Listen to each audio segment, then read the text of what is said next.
Welcome back to Dottie Flower. This is part 2, and we're underground with the same music as before, I think, but that's okay. Again, the developer had a very limited amount of time to make some more music, so let's be honest, it's like the last thing that you really do in production. See that? Whoa, watch me go. What the fuck? There's the big baby guy. What the hell is he gonna do? I don't know. This is the point when the level design starts to become just a tinge more challenging. It's not. It never becomes hard, but there's definitely just that extra little bit of, like, there's moments when you have to do a little bit more avoiding of stuff, you know what I mean? But it never becomes overwhelming, so to speak. I mean, the game still remains very accessible, very simple. You can really tell it's a little more... I keep wanting to say it's because it's new, but the truth is, that's not a guarantee. Like, in fact, especially for homebrew games meant for not the casual consumer, you'd expect it to be fuck hard as balls, because it's like, you know, man, I missed the upgrade. You know what we can do? There you go. That's not what I'm supposed to do, but I did it anyway. But you know, that's fine, because this game is so easy that I can just kind of blaze right through this section. Yeah, it doesn't matter. I love that this game does not stop you to listen to the character speak. Thank you so much. You did not fall into it in Mega Man X. You know, actually, no, it's not just Mega Man X5 that has that problem. You know what else has that problem? A game that I've referenced a couple times now because it's been haunting my nightmares, Cybertron, or whatever it was called. I can never remember the name. It's like Cybertron, whatever. Basically, it's a stupid fucking hard Turrican type game, except that I hate it so much. I mean, I've never been the biggest fan of Turrican to begin with, but I hate that game. I cannot stand it. It just feels like the kind of game that just was never meant to be played, you know? But it does even... It commits an even bigger sin. It fucking stops you in your tracks every time a character speaks. And it's just the worst thing. They have these, like, fucking dialogue boxes pop up, and it's just like, why? You know, like, okay, I get it with Mega Man X6 because it's like, it's Mega Man X. He could have gotten away with it back then, because at that point he was riding high on the pretty decent success of Mega Man X4. That game is fantastic. And you know what? I don't hate Mega Man X3. Alright, a lot of people like that game kind of sucks. Look, man, I mean, for one, I like the Chuggy soundtrack. I think it's got some, actually, it's got really good compositions. I think y'all just don't appreciate some good-ass metal, alright? It's definitely the heaviest of the soundtracks. Not quite as melodically cohesive as something like X1, or as experimental as X2. X1 soundtrack is definitely still the best. I mean, come on, let's be real. But X3 soundtrack is pretty fucking heavy, and it gave us Gravity Beetle, Toxic Seahorse, Vials, dude, so much good shit, you know what I mean? The soundtrack is awesome, and the game is, dude, a Blizzard Buffalo, that weird time signature, well, it's not weird, it's just free 4, but it's the phrasings of the melodies that make it sound weird, you know? I would try and sing it, but I'm listening to the music that's currently playing in the game, so it confused the fuck out of me. But yeah, I like that game a lot. It's also really weird they got like this PS1 and Saturn release, so it's like a cross-gen game with the new music and cutscenes. Those cutscenes look really good. And also One More, what was it called? One More Time by some Japanese pop band. Oh my god, that song is amazing. It's beautiful. Holy shit. It took me a while to learn some of the chords, but man, it's so good. It's that classic J-rock kind of combination where you have like these typical poppy chord progressions, but then you have like this jazz moment, and it's just like, what the fuck? What are these chords? It's really not that confusing though. Ooh, we got a boss fight, right?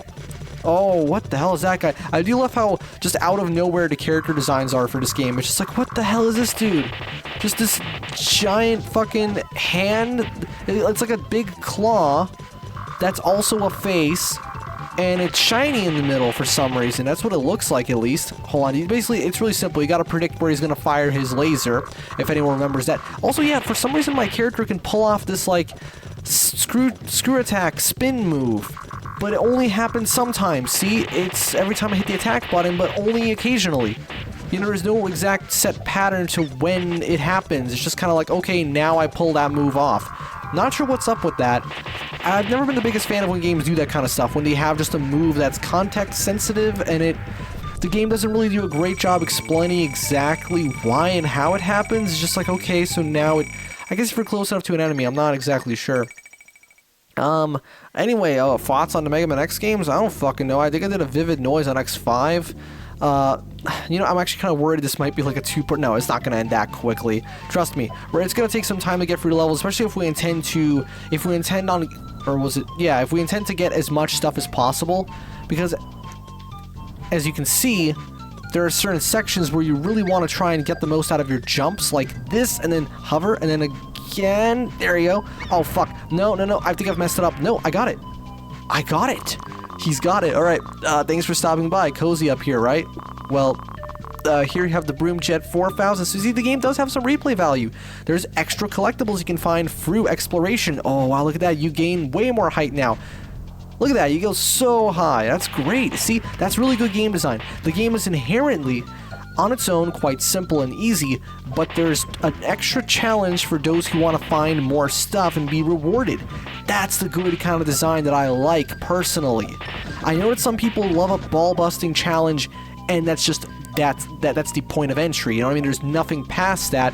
It's just a fucking hard game, and that's all you get. But I like a game that's more accessible, but it does have some more meat on it, right? Like, because if the game didn't have these kind of things, it would just be a shallow kind of run through whatever the fuck experience. But instead, no. As you can see, there's this very clever decision that was made to have a combo meter. You see 70 hits right there? Yeah, you want to go through the stages, not get... Because every time you get hit, that resets. So it's almost like an extra challenge to, you know, not get hit at all. What the fuck is that? The Heinzmachen Fountain. A legend says that these tiny fellows would return in dire days, but no one has seen them in a long, long time. Okay. Very Mega Man X style. Actually sounds like Mega Man 7. Well, it's Super Nintendo, of course. New area. What's this? Oh, it's more of the exact same kind of level design, but that's totally fine, actually. We got some bees. Okay, wait, hold on. Let's try and come up with something a little more original to talk about instead of just commentating over what's happening. But yeah, so the combo mechanic is very intelligently designed because it's such a simple little thing. But that on its own makes the game feel more challenging than it really is. Because again, you have 4 hit points, and you're probably going to be playing this on an emulator, so you can just, you know, if you take a hit, you can... Oh, I just saved a state thinking that I would... What the hell? The suit has to work this time. Hit me. Oh, it's not going to work this time, right? It's got the shield, got the hat, the helmet. And what's going to go wrong this time? It's time for revenge. Oh. Okay, no, okay, I thought the guy with the mustache was like evil or something. Okay, so this time it's actually going to work out. Oh, we got the music still playing. It's not just going to cut back to the previous theme that, right? Yeah. That cool, like, Mega Man X style music is still playing in the background. That's awesome. Whoa, those are some pretty obviously copy-pasted tiles. What's going on now? Fairy, what do you want? The cathedral door is locked shut. I'm gonna assume we're gonna get a new ability now that allows me to break through, right? To break through at all and without looking down. Because we won't be here. Right? Oh my god, it's Keemstar. Wait, can I say that? The Heinzelmachen came to... Oh, I get it. It's the thing they referenced earlier. That's cute. Those gnomes. I guess we've been gnomed, but where did that even come from? Like, what's the origin of you've been gnomed? I don't know. That screams like Facebook grandma post. We've helped you as much as you can. Will you be okay? Yeah, I know. Of course I'll be okay. I'm the main protagonist, and I have a big, scary laser, so I can shoot things. Dottie. All right, cool. Thank you. Let's go. Oh, we beat the level. It's weird how it kind of like scrolled, making it seem like there'd be a little more to the stage. I guess not so much. Alright. We got the medal. I love that like 3D sort of Mode 7 medal going on. Wait a second, is this the end of the game? Oh my god, is this going to be the world's shortest BK play? I mean, it's still something. Cathedral. You know, for some reason I was expecting that bell from Serious Sam to come in with that doo doo doo doo doo doo doo doo doo doo. Oh, parallax effects. All right, and we got some extra shoot 'em up things. You know, I've never liked calling them shmups. Why did they give you all the power ups at once? Did the developer assume that you might have somehow skipped those levels that we just played? That's odd. Okay, is this gonna be the finale? Is this gonna be a 2-part BK play? I mean. Let's go for it. I mean, I don't really... I'm having a good time, and I like this game. I'm glad I got to show it off. This feels like it could have just been an extended BK play. Imagine if I do that, like an extended BK play. Focus on B, I mean. So it's like focal length B. I don't fucking know. That sounds stupid. Is this a unique composition? No, I think it's... Wait, it's the intro theme, I think. Yeah, not a lot of music, as I already mentioned. So, what are we doing? We're just...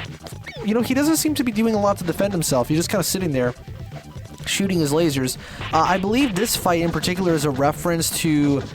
I don't know what game, but the developer pointed out that this particular design was basically ripped straight from some other game that he's seen. I don't know. Is it Turrican? Probably. It feels like Turrican, but I don't know. I've honestly never played too much of Turrican at all. I've played a little bit of Mega Turrican. How the fuck do you avoid that?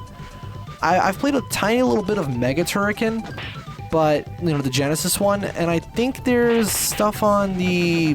Where was it on? What kind of... Was it an Amiga game, or was it an MSX, or was it also Neo Geo? I don't fucking know. Point is... Hold on, what if we just stay here? Ah! Stay here, and then jump like that and avoid it. There you go, see? So you want to guide his laser, if that makes sense. So I like that there's a tiny little bit of challenge now, except it's the end of the game. Though this is a very, very well-made experience, so I can't really complain too much. Oh, motherfucker. No. I'm not going to let you win like that. Just keep shooting him. And oh, we can go all the way up here. I had no idea. Wait a second. Can I cheese? Oh, no, I can't just cheese it because his hand. I bet that's what happened. I'm sure that's how the design for this boss went. It's like he designed first the laser attack, and he realized, fuck, you can cheese it like that. Let's have him pick you off. Oh, fuck. Let's have him try and attack you even when you're hiding behind, so that you don't, you know, just sit there doing damage unfairly getting through, because it's just when it makes sense, right? Oh, fuck. Okay, I've never been a huge fan of wave type attacks like that, where you have to sort of avoid a continuous stream of project. Wait a second, you can still do... No, you can't. Okay, learning. We're figuring out how to beat this boss. Okay, the game's finally showing some teeth right at the end, which actually I'm totally cool with, because we've seen pretty much the whole game. Wow, this is so short, but it was really well made, really sweet, so I can't really complain. I'm just trying to figure out what to fucking talk about while I'm getting my ass kicked, because yeah, at this point it's like the developer realized, like, yeah, we can push this. We can actually have some challenge. Even though this attack isn't that difficult to dodge, I just think it's kind of unpredictable, and therefore I don't exactly understand how I'm supposed to... See, like that. I think I'm supposed to hide behind. Yeah, there I'm supposed to hide right there. Hide behind him. When is he gonna die? How much health does he have? Is there any more level past this point, or is this one of those, like, the entire level is just the final boss? I think we're gonna find out. We got plenty of time until we would theoretically have to end the episode, but honestly, seeing as this is probably the end of the game, I might not have to even worry about that. Just come on, die already. And can I get, like, is there gonna be, like, an actual level right after this, or is it just, like, the whole boss? I'm not... Oh, there you go. He's dead. I suspect that can't be the end, right? I mean, if it is, then obviously I'll just cut to my closing thoughts, as I always do. How dare you destroy my beautiful machine? And I was just getting comfortable around here. Okay, now what? Have I... Ooh, you can actually still jump on him. Fade to black. Ah, there you go. We get a little more level. See you at the top. Can you make... Ah, great. We get, like, a cool, like, vertical platforming section. That's fun. What the fuck is that thing? It's got a big square in its face. I think that's supposed to be a highlight. Oh, I bet I'm supposed to... Oh, you know what I'm getting? This kind of reminds me of... you know what this reminds me of? Wait, let's actually test the damage mechanics. Like, look, not damage mechanics. Look, let's die and see what happened. Yeah, okay, I respawn here with more health. Okay, great. I'll actually take that, because I would like to... Oh, there's some palette glitches going on. I'm not sure if that's Mison's fault. I've heard that Mison S is quite accurate. I even... Just out of curiosity, decided to look up a little bit of a guide on getting started on SNES development. Never actually going to do it, of course. I'm not that interested. But the person who made that guide actually recommended that you use Mison if you're going to go the emulator route for testing, because it apparently is very well not only is it accurate, but also has a lot of cool debug features that you can use. Ah, I see. So you're gonna... This is split up into stages. Can I just cheese it by doing this? Sure hope I can. Wow, there's a lot of slowdown right now, and you can bet that's my PC's fault. This computer cannot run a Super Nintendo game. No, it's up. Hold on. Let's see how the checkpoints work now. Do we just respawn at that phase? No, we respawn over here. Okay, in that case, let's... Oh, I didn't save a state right after that, though. Okay, this is going to be a little more challenging than I thought. You know, I'm okay with that. You know, as a final level, it makes sense for it to be a little bit extra in terms of difficulty, but not too much, right? I mean, this is still Dottie Flower. This is not Vector Man or some shit like that. Okay, I think I was a little too harsh on Vector Man when I talked about it last episode, but... Save it for the Focus on B, save it for that video that I'm eventually going to make, because I've just got a stockpile of Focus on B ideas. You know, I was going to do a video on Myst. I'm probably still going to do it, actually. It's just there's all these ideas that I just kind of keep in a folder, you know. I make the thumbnails and stuff, and then I just kind of pull them out on a rainy day. It's just like, okay, well, time to do Focus on B. I only do that once a week. The rest is just, obviously, just BK play, as you would expect. There's a lot riding on this now, because I better be able to finish this. Of course I'll be able to finish this. What am I talking about? It's not even that difficult. See, boom, he's dead. The problem is I gotta make sure to beat at least one of these phases without taking a single hit, because I can't just keep tanking the hits forever, as you would probably expect based on the fact that I have a limited health bar. But let's see. So let's see if we can actually figure out how to avoid this shit. Like, let's learn. Oh, I see. I don't like that, actually. There's this very deceptive quality to the particles. It feels as if his attack is going to be more substantial than what it really is, because it isn't very substantial. You know what I mean? So, for example, I think it's mainly because of the particles that emit when I shoot at him. I think that's what's going on. But look at that. Look how he sucks in all his fire. So you'd think he's going to shoot out some big fireballs, but then all he really does is he just shoots out these little pellets. Maybe initially in development he was supposed to shoot out more fire, but the developer realized that it was too cramped for that, so he toned it down. Maybe that's what happened. Ooh, I love how there's this nice little 3D effect on the platform. That kind of shading has always impressed me, because it's really simple to do, but it's such an effective solution, you know, to getting like a 3D sort of effect. Did you know that Photoshop could actually just do 3D natively? Did you know that? I don't do it because I think it looks kind of jank and weird, but it is technically possible. Oh, okay, it's fine. I thought I fucking soft-locked myself. I mean, I would have just cut to when I was back here, but still. They really should have, the developer really should have made like the eye like round or something, because it does look a little bit funky. Like, not the eye, but the highlight in the eye, you know, it looks just like a big square. It doesn't really look like a highlight necessarily. Maybe there's nothing they could have done about it, though. You gotta remember, this is complying with the limitations of the Super Nintendo. And while the Super Nintendo was a very, very capable system of the time, not the most powerful of its time, no, but definitely the best balance between, you know, price and performance, right? Because that's the whole thing. You can have the most powerful piece of shit on the market, but if it costs like $1 billion, you know, and it's not like a workstation computer, no one's gonna fucking buy it. Case in point, the 3DO and the CDI, especially the 3DO. That thing was really good for its time, but, who bought it? Not many people, right? Because it was too fucking expensive. Considering that for the same price you could buy, like, I don't know, if I wasn't alive when it came out, to be fair, but maybe I can ask my parents. So actually, their opinion wouldn't be accurate, because we're talking fucking post-commie country, you know what I mean, where like currencies are just all fucked up, so it probably wouldn't be a good point of reference. You know what I mean?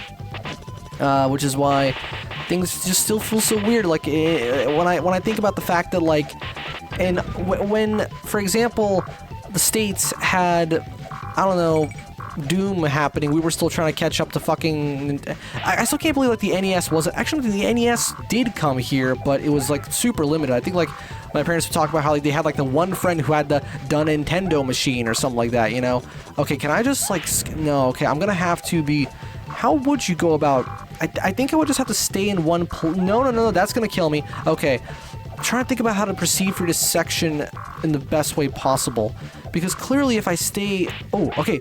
I think I just have to make it all the way to the right side without taking damage. I'm going to take one hit. That's just inevitable. So I've saved right here. Now I just have to make sure I don't kill myself. Let's use the fact that the projectiles bounce. As you can see, like... Oh, no, that's not going to work. What if I do this and then turn around? He's going to... I know. I can duck underneath the projectile. I think I'll be able to get away with that. Can I? Let's see. Yes, I can. My hitbox is just short enough, and I can walk underneath his hit. Ah, I see.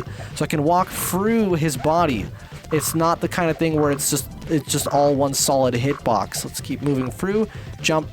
No slide, though. I'm gonna have to do Mega Man 8 at some point, aren't I? I actually really like Mega Man 8. I think it's such a great evolution of the art style.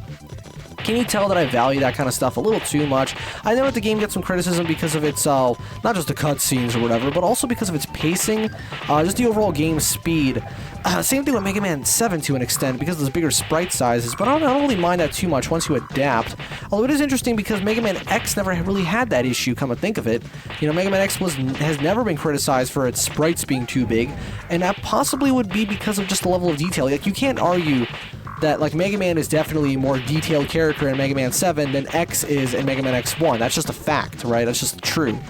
The thing is, though, does that benefit the gameplay? Well, I don't know, because Mega Man X is definitely a more fast-paced game, so I think it makes sense to have him be smaller, because it makes him more agile, whereas Mega Man being a little slower in his pacing with the way that the game is designed, I don't really have a problem with the game itself being a little slower as well. How am I going to proceed through this section? I'm a little bit scared to even save a state because I might soft lock myself, but actually no, I don't think it's possible. The game is well designed enough that that's not going to happen. Come on, use my jet boosters. This section is really fucking long. Okay, I feel like the game is definitely earning its length. In fact, we've actually gone overtime. I'm not going to end the episode now because this is very clearly, like, no shit, the end of the game, right? So, wow, world's shortest BK play, am I right? That's not really a bad thing inherently, though. I mean, I never try and compete to make it like the longest series. In fact, I'm a much bigger fan of the shorter ones. You know, I'm glad that, for example, Area 51, if that hasn't been released yet, spoilers, Area 51 is going to end in just 13 parts. That is way shorter than something like, you know, Max Payne or, what was it, Metal Arms Glitch in the System? God. Okay, Metal Arms Glitch in the System really pissed me off, even though it's actually a pretty damn good game. It's not a bad game at all. It's fairly solid. I just personally had issues with it. Maybe some of it is just me having to get good, you know, and I get getting good. Okay, how the fuck do you avoid this? Oh, wait a second. You see the middle section? Maybe I'm supposed to do something about that, because you can see the thing shoots the projectile, and then there you go, I avoided it. And now hopefully, there you go, that we're dead. No, we're not dead. The enemy is dead, and now we get to, I think, oh, proceed. There. Oh, wait a second. Ah, I found you. Oh, there's nothing in there. Okay, well, let's keep going then. So, is this the end? Because if it is, I'm going to see you guys with my closing thoughts. If not, then we're going to see the next level. But I feel like this might be the end of the game. Let's find out what happens. Ooh. There's a... Oh, now we have the epic final boss guy. Now this is the end of the game. You know what I mean? Like the actual end. Just this giant multi-faced Medusa, such a classic Super Nintendo, even NES era boss design. Just a giant face that's not very discernible. You can't really tell what you're looking at other than the fact that it's a face, but there's not much detail on it. Oh, this is a great boss design. It does cut off a little abruptly underneath, but other than that, it's great. It's actually... Oh no, is it going to have that one issue with some games where the final boss is actually easier than the penultimate boss? Because this is so far not putting up much of a fight. Not that I'm complaining necessarily. It would sound stupid of me to complain that something's too easy. Like, people who play video games, like myself actually, we have this weird thing where we'll complain about stuff that we would never complain about in real life. Like when a game gives you too much money, it's like, oh god, I have too much money here. It's like what the fuck? That's such a gamey concept, but it is true though when the game becomes too easy then, right? Or if it's unrealistic to the era.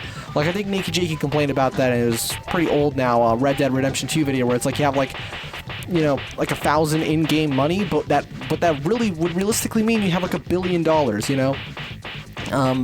Considering inflation, right? Like, because you gotta remember money used to be worth a hell of a lot more.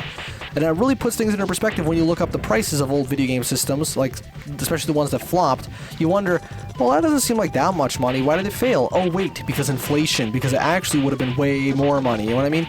Okay, we got the second phase. It's basically the same as... This is kind of like the Crash-free final boss, if you think about it. No, I'm going to try and avoid as much damage as I can, because I want to make sure we don't run into one of those impossible phases. You know what I'm talking about, right?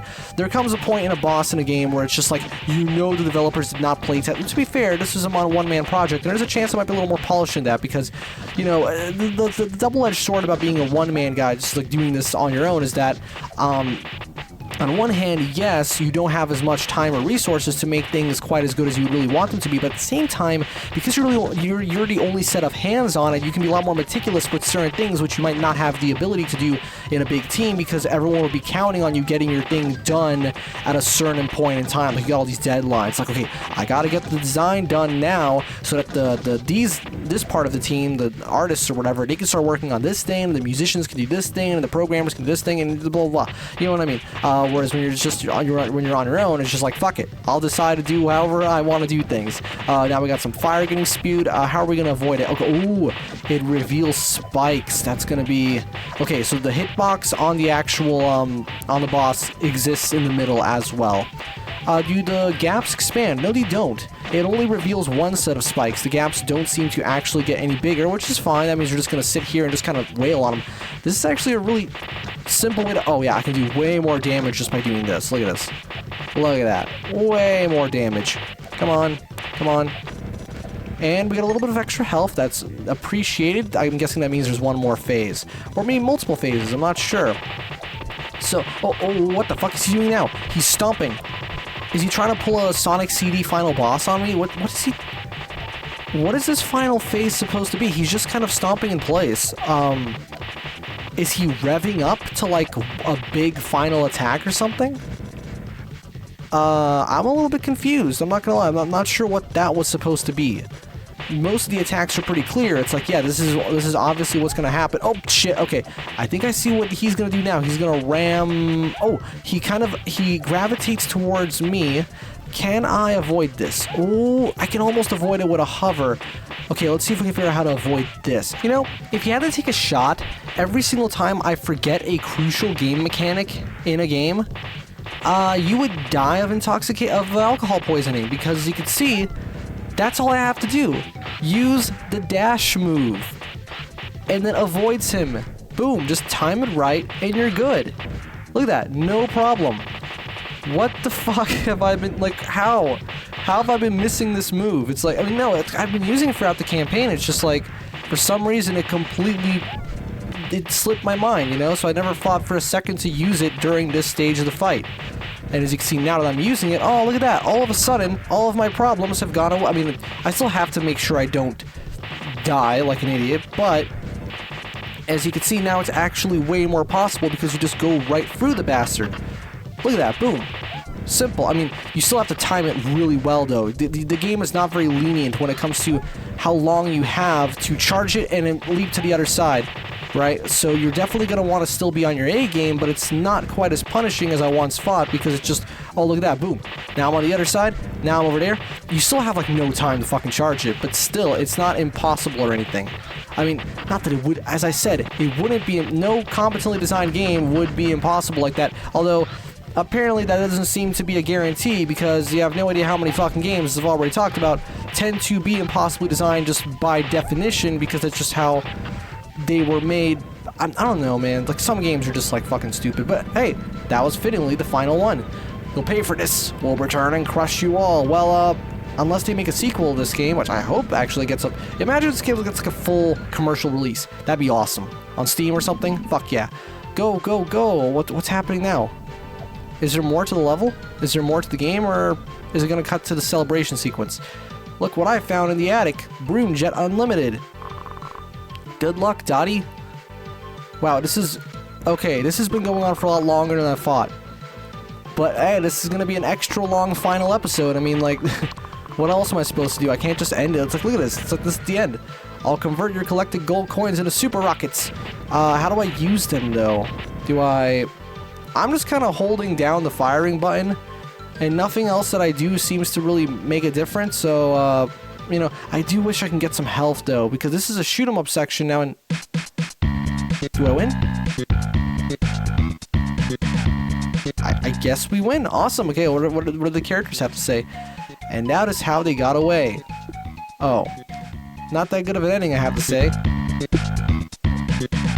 Oh, I see. Very classic Super Nintendo. Very, like, you gotta beat the game with more collectibles. Well, we're not gonna go back and do that. But hey, yeah, thanks for making this game. It's really freaking good. Really short, but really sweet. And I'll catch you guys with my final thoughts over some gameplay that I've already recorded.